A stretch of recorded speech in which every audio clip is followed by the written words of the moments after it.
Hello dear students, welcome back to my channel Edu Colours. आज हम इस video में क्लास 10th की इतिहास की वर्कशीट करेंगे 69, जो कि 24 दिसंबर को आपको मिलेगी। आज इस वर्कशीट में हमें यूरोप में राष्ट्रवाद पुनरावृत्ति यानी रिवीजन करना है। 3 से 5 अंक वाले प्रश्न हमने अपनी पिछली यानी कि 68 नंबर की जो वर्कशीट थी उसमें यूरोप में राष्ट्रवाद से जुड़े 1 नंबर के जो प्रश्न थे उन्हें हल किया था। अब आज इस वर्कशीट में हम 3 से 5 नंबर वाले जो हमारे प्रश्न हैं उनको हल करेंगे, उनको देखेंगे कि उनके आंसर क्या है। तो चलिए अब इस वर्कशीट को हल करते हैं, समझते हैं। उससे पहले मेरे चैनल एडू कलर्स को ज़रूर सब्सक्राइब करें बच्चों। चलिए अब हम ये वर्कशीट जो है वो शुरू करते हैं। तो हमारा पहला प्रश्न है, फ्रांसीसी लोगों के बीच सामूहिक पहचान का भाव पैदा करने के लिए फ्रांसीसी क्रांतिकारियों ने क्या कदम उठाए जिससे कि फ्रांसीसी लोगों के बीच में उन्हें अपनेपन का एहसास हो। तो फ्रांसीसी लोगों के बीच सामूहिक पहचान का भाव पैदा करने के लिए फ्रांसीसी क्रांतिकारियों ने रोमांटिज्म का सहारा लिया। ठीक है, एक ये वर्ड है जो यूरोप में राष्ट्रवाद जब फैला तो इस चीज़ का सहारा लिया गया। राष्ट्र के आधार के रूप में उन्होंने साझा विरासत, संस्कृति, धरोहर की भावना को सम्मान दिया, यानी कि सबको एक ऐसी संस्कृति के तहत लाने का प्रयास किया इन क्रांतिकारियों ने जिसमें सबकी एक विरासत है, हमारे इतिहास है, संस्कृति है, लोगों के अंदर भावना पैदा की। पूरे फ्रांस में फ्रेंच भाषा को मुख्य भाषा मान लिया गया कि जो बोलेगा फ्रेंच बोलेगा। लोगों में एक राष्ट्र की भावना पनपी। जैसे फ्रांस में फ्रेंच भाषा बोला गया, उसी तरीके से पोलैंड में रूसी आधिपत्य के खिलाफ विरोध के तहत पॉलिश भाषा का इस्तेमाल किया गया। यानी कि जैसे पोलैंड है वो रूस से जुड़ा हुआ एक कंट्री है, तो वहाँ पर रशियन जो लैंग्वेज है उसका बोलबाला है, लेकिन जो पोलैंड के निवासी थे, जो क्रांतिकारी थे वहाँ के, उन्होंने रूसी भाषा का विरोध किया और उन्होंने वहाँ पर जो उनकी खुद की नेटिव भाषा थी पॉलिश भाषा, ठीक है, पोलैंड के लोग पॉलिश भाषा बोलते हैं, तो उस पॉलिश भाषा को उन्होंने सपोर्ट किया जिससे कि रूसी भाषा को उन्होंने विरोध किया। तो ये सारी चीज़ें किन्होंने की, ये वहाँ के क्रांतिकारियों ने की। अगला प्रश्न है, नेपोलियन ने प्रशासनिक क्षेत्र में फ्रांसीसी सिद्धांतों का समावेश किया जिसने पूरी व्यवस्था को कुशल व तर्कसंगत बना दिया। समीक्षा कीजिए। यानी कि हमें नेपोलियन के जो एडमिनिस्ट्रेटिव एरियाज थे उसमें उसने फ्रांसीसी सिद्धांतों को मिलाया, दोनों को जोड़ा। तो उसके सुधार के बारे में हमें बताना है बेसिकली जो नेपोलियन ने फ्रांस में किए। तो उसने 1804 में सिविल कोड लेके आया जिसे नेपोलियन कोड भी कहा जाता है। उसने जन्म के आधार पर मिलने वाले जो विशेषाधिकार कुछ वर्गों को मिलते थे वो खत्म कर दिए। उसने सभी के लिए समानता और संपत्ति में जो है सबको बराबरी का हक दिलाया। उसने अपने नियंत्रण में आने वाले अन्य क्षेत्रों में भी ऐसे ही सुधार किए। उसने डच रिपब्लिक, स्विट्ज़रलैंड, इटली और जर्मनी में प्रशासनिक इकाइयाँ जो थी, जो एडमिनिस्ट्रेटिव यूनिट्स थी, उसको सरल बनाया। अपने जो उसने ज़मींदारी प्रथा थी उसको समाप्त किया और किसानों या भूदास्ता या जागीरदारी जो शुल्क थे उससे किसानों को मुक्ति दिलाई। हमारा अगला प्रश्न है, यूरोप में राष्ट्रवाद के विचार के विकास में संस्कृति ने किस प्रकार महत्वपूर्ण भूमिका निभाई। तो हमें कल्चर, वहाँ का जो कल्चर था वो किस तरीके से राष्ट्रवाद को बढ़ावा दिया। तो फ्रांस में एक ही भाषा को बढ़ावा देने से वहाँ के लोगों में एक राष्ट्र के रूप में पहचान विकसित हुई। इसी तरीके से जो रूसी आधिपत्य था, जैसे कि पोलैंड में पॉलिश भाषा को इस्तेमाल करने पे जोर दिया गया। जर्मनी में क्रांतिकारियों ने लोगों में एक साझा पहचान विकसित करने के लिए लोक संस्कृति को बढ़ावा दिया गया। इन्हीं उदाहरणों से पता चलता है कि यूरोप में राष्ट्रवाद की भावना को बढ़ाने में संस्कृति एक अहम योगदान होता है, क्योंकि जब सबकी भाषा एक होगी, कल्चर यानी कि पहनावा एक होगा, खान पान एक होगा, फेस्टिवल्स एक होंगे, तो उनके अंदर अपने आप एक अपनेपन की भावना का प्रसार होगा। जर्मनी के एकीकरण के बारे में हमें बताना है कि जर्मनी का एकीकरण किस तरीके से हुआ। तो जर्मनी के एकीकरण में जिसने सबसे महत्वपूर्ण भूमिका निभाई थी वो थे ओटो वन बिस्मार्क। ठीक है, ये प्रशिया भी लिख सकते हैं आप, वैसे प्रशा बोलते हैं। तो प्रशा के नेतृत्व में ये जर्मनी का एकीकरण चाहता था, क्योंकि उस समय प्रशा सबसे बड़ा, जर्मनी के संघ में सबसे बड़ा जो था वो प्रशा था, और वो चाहता था कि प्रशा के लीडरशिप में ही जर्मनी का एकीकरण हो। उसके बाद उसने ऑस्ट्रिया, डेनमार्क, फ्रांस से 7 साल के भीतर 3 लड़ाइयाँ लड़ी और उन युद्धों का ये परिणाम हुआ कि प्रशिया की जीत हुई, जिससे कि जर्मनी के एकीकरण को उसने सरल बना दिया। और 1871 में जनवरी महीने में वर्साय में हुए एक समारोह में प्रशा के नेतृत्व में, यानी कि प्रशा का जो राजा था विलियम प्रथम, उसको संपूर्ण जर्मनी का राजा घोषित कर दिया गया। तो इस तरीके से जर्मनी का एकीकरण हो जाता है। अब हम बात करते हैं इटली के एकीकरण की। तो इटली का एकीकरण जो है वो किस तरह से हुआ। जर्मनी के एकीकरण से इटली का एकीकरण थोड़ा डिफरेंट था, क्योंकि जो इटली का एकीकरण था वो कई खंडों में बटा था। इटली जो है वो खुद 7 भागों में बटा हुआ था। तो अलग अलग भाग को एक करना, फिर उसको पूरा एक संपूर्ण इटली में मतलब उसको डिक्लेयर करना कि ये संपूर्ण इटली है, तो थोड़ा डिफिकल्ट था। तो हम देखते हैं कि 19वीं सेंचुरी के मध्य में इटली जो है वो 7 भागों में बटा हुआ था। उनमें से एक था सार्डिनिया पिडमोन, जिस पर किसी इटालियन राज परिवार का शासन था। उत्तरी भाग में ऑस्ट्रिया था, जिसमें हैम्सबर्ग साम्राज्य था। मध्य भाग में पोप था। दक्षिणी भाग जो है वो स्पेन के बुरबुर राजाओं के हाथों में था। और इटालियन भाषा का तो कोई अस्तित्व ही नहीं था, यानी कि अलग अलग जगह पर अलग अलग भाषाएं बोली जा रही। इटली का ये जो एक इटली है, इटली में एक इटालियन भाषा बोलते हैं, हम सब जानते हैं, लेकिन उस समय तक ये चीज़ें नहीं थी। 1830 के दशक में मैजिनी ने एक समग्र इटालियन गणराज्य की स्थापना के लिए एक योजना बनाई। उसने फ्रांस से कूटनीतिक गठबंधन किया, इसलिए 1859 में ऑस्ट्रिया की सेना को हराने में वो कामयाब हो गया। इसके अलावा कई स्वयंसेवकों ने भी उसमें भाग लिया था, जिसकी अगुवाई कर रहा था गैरीबाल्डी।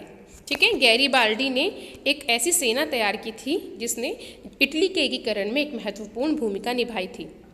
1860 के मार्च के महीने में हम देखते हैं कि जो दक्षिण इटली था, ठीक है, जहाँ पर स्पेन के बोर्बन राजाओं का नियंत्रण था, वो राज्य जो है वो उनकी तरफ बढ़े।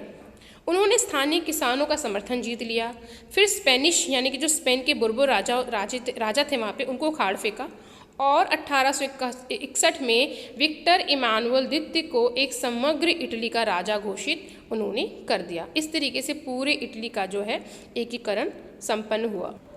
अब ब्रिटेन की बात करते हैं कि ब्रिटेन जो है वो अलग अलग खंडों में था, तो उसे कैसे एक किया गया।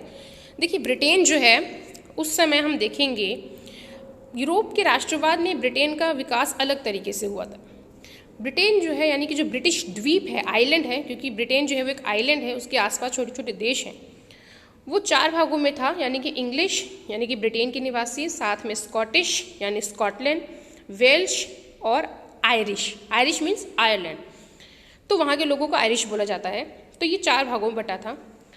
इंग्लैंड में सबसे पहले औद्योगिकरण आता है, हम सब जानते हैं। तो इंग्लैंड जो है एक आर्थिक शक्ति के रूप में काफ़ी उभर चुका था और उसके पास इतनी पावर हो चुकी थी, वित्तीय पावर, सैनिक शक्ति, हर तरीके से ब्रिटेन जो है वो समग्र रूप से शक्तिशाली हो चुका था। इसलिए वो बाकी जो 3 द्वीप हैं उसके ऊपर हावी हो रहा था। इस वजह से United kingdom of great Britain का निर्माण होता है, यानी कि ब्रिटेन जो है उन तीनों को अपने अंडर करके United kingdom of great Britain का निर्माण करता है। और इसमें सबसे ज़्यादा हावी कौन सा होगा? ब्रिटेन ही होगा, क्योंकि वो हर तरीके से शक्तिशाली है। उसका जो कल्चर है, इंग्लिश लैंग्वेज, इंग्लिश संस्कृति जो है उसका दबदबा बना हुआ था। इस वजह से यूनाइटेड किंगडम ऑफ ब्रिटेन का जब एकीकरण होता है तो उसमें इंग्लैंड सर्वोपरि होता है, शक्तिशाली होता है। अगला प्रश्न है, यूरोप में राष्ट्रवाद के उत्थान के लिए कौन कौन से कारण जिम्मेदार थे। तो हम देखते हैं फ्रांस की क्रांति जो हुई थी, राष्ट्रवादी आंदोलन वहाँ फैले थे, तो उस वजह से फ्रांस की क्रांति से धीरे धीरे यूरोप के हर जगह पर ये राष्ट्रवादी विचारधारा का प्रसार हुआ। लोगों में एक साझा पहचान हुई, विचार लोगों के मिले, अपनेपन का उनको एहसास हुआ। नेपोलियन का उदय होना भी बहुत इम्पॉर्टेंट है, जिससे कि राष्ट्रवाद की भावना का प्रसार हुआ और ऐसे मध्यम वर्ग का उदय हुआ जिन्होंने क्रांति का जिम्मा अपने सर पे लिया, जिन्होंने क्रांति की। ठीक है, किनके खिलाफ? जमींदारों के खिलाफ, या जो विशेष वर्ग वाले लोग हैं जैसे पादरी, कुलीन वर्ग, सामंती प्रथा को बंद किया।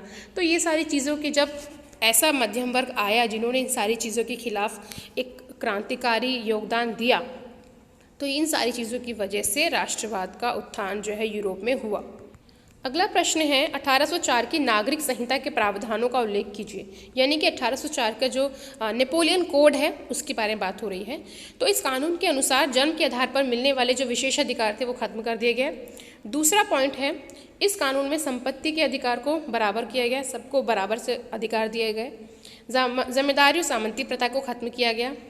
सभी के लिए, सभी नागरिकों के लिए समान अधिकार आए और यातायात और संचार व्यवस्था में सुधार किए गए। 1830 का दशक यूरोप के लिए आर्थिक मुसीबतों को लाने वाला था, तर्कों सहित कथन की व्याख्या कीजिए। तो अगला प्रश्न जो है वो 1830 से जुड़ा हुआ है कि 1830 किस तरीके से यूरोप में एक मुसीबत का साल था। तो इस दशक में हम देखते हैं कि यूरोप में बेरोजगारी बढ़ी, जनसंख्या बढ़ी, जनसंख्या के हिसाब से अनाज में कमी हुई, औद्योगिक विकास हुए तो लघु जो उद्योग थे वो चौपट हो गए, लोगों के पास काम नहीं है। यूरोप के कई देशों में अनाज की कमी होने लगी क्योंकि जनसंख्या बढ़ी है। तो ये सारे जो कारण हैं 1830 के दशक में हम देखने को मिलते हैं। अगला प्रश्न है 19वीं शताब्दी में महिलाओं के चित्र किस प्रकार राष्ट्रवाद के रूपक में परिवर्तित हो गए। देखिए, महिलाओं के जो चित्र हैं वो राष्ट्रवाद को आगे बढ़ाने के लिए सहायक सिद्ध हुए। जैसे कि जर्मनी में जर्मेनिया जो है और फ्रांस में जो मारियान थी वो एक राष्ट्र के रूपक बन गए। ठीक है, जैसे इंडिया में भारत माता है, जब राष्ट्रवादी आंदोलन हुए भारत में तब भारत माता को एक ऐसा रूप दिया गया जिससे कि लोगों के अंदर राष्ट्रवादी भावना का प्रसार हुआ। उसी तरीके से जो 19वीं शताब्दी में यूरोप में महिलाओं के चित्र इम्पॉर्टेंट हो गए, जिसमें हम नाम ले सकते हैं जर्मनी में जर्मेनिया और फ्रांस में मारियान। इन्हीं शक्ति व ज्ञान का भी प्रतीक माना गया और साथ साथ यूरोप के प्रत्येक क्षेत्र में इन नारी रूपकों को राष्ट्रवाद का बढ़ावा देने के लिए प्रयोग किया गया। अब आपका एक अनुच्छेद है, उस अनुच्छेद को आप पढ़ेंगे। 4 छोटे क्वेश्चन है, उसको हम देखेंगे। पहला प्रश्न है अर्नेस्ट रेनन कौन था। अर्नेस्ट रेनन एक फ्रांसीसी भाषा विशेषज्ञ थे, दार्शनिक थे, लेखक थे, इतिहासकार थे। वे 17वीं सदी के फ्रेंच राष्ट्रवाद आंदोलन के प्रमुख महत्वपूर्ण व्यक्ति थे और सोर्बोन विश्वविद्यालय में उन्होंने एक लेक्चर दिया था, राष्ट्र क्या है। ठीक है, यहाँ पर एक मात्रा नहीं आएगी, राष्ट्र क्या है। तो इसमें जो उन्होंने बोला वो बहुत फेमस है। उनको एक बहुत ऐतिहासिक उनका जो वो लेक्चर है, वो व्याख्यान जो है वो फेमस हो गया। अगला है अर्नेस्ट रेनन के अनुसार राष्ट्र की प्रमुख विशेषताएं क्या हैं। तो इनके अनुसार अगर राष्ट्र लंबे त्याग या लंबे प्रयासों का जो चरम बिंदु होता है, अगर आपने बहुत लंबे प्रयास किए हैं राष्ट्र को आज़ादी दिलाने में या कोई हक अपना पाने के लिए लंबे प्रयास किए हैं, तो वो उसका चरम बिंदु है जब आप राष्ट्र की विशेषताएं बताते हैं। स्वतंत्रता के अस्तित्व के लिए राष्ट्र की क्या भूमिका होनी चाहिए। तो राष्ट्र का होना ही स्वतंत्रता है, क्या उसकी ज़रूरत, ये गारंटी ही कि राष्ट्र जो है अगर स्वतंत्र है तो वही उसकी भूमिका है। राष्ट्र को अपने शब्दों में परिभाषित कीजिए। राष्ट्र एक ऐसे लोगों का समूह है जो एक निश्चित भौगोलिक क्षेत्र में रहते हैं, जहां उनकी जाति, धर्म, भाषा, रीति रिवाज, इतिहास सब कुछ जुड़े हुए होते हैं। वो एक दिमागी रूप से यानी कि मनोवैज्ञानिक रूप से उनके अंदर एक सद्भाव, अपनेपन की भावना विकसित हुई होती है, तो इसे हम राष्ट्रवाद कह सकते हैं। तो बच्चों, यहाँ पर हमारी ये 10th क्लास की जो वर्कशीट है ये कंप्लीट होती है। मैं आशा करती हूँ कि आपको मेरी वर्कशीट अच्छी लगी होगी। अगर आपको मेरी वर्कशीट अच्छी लगी है तो कमेंट सेक्शन में ज़रूर बताएं। मेरे चैनल एडू कलर्स को ज़रूर सब्सक्राइब करें। वीडियो देखने के लिए थैंक यू सो मच।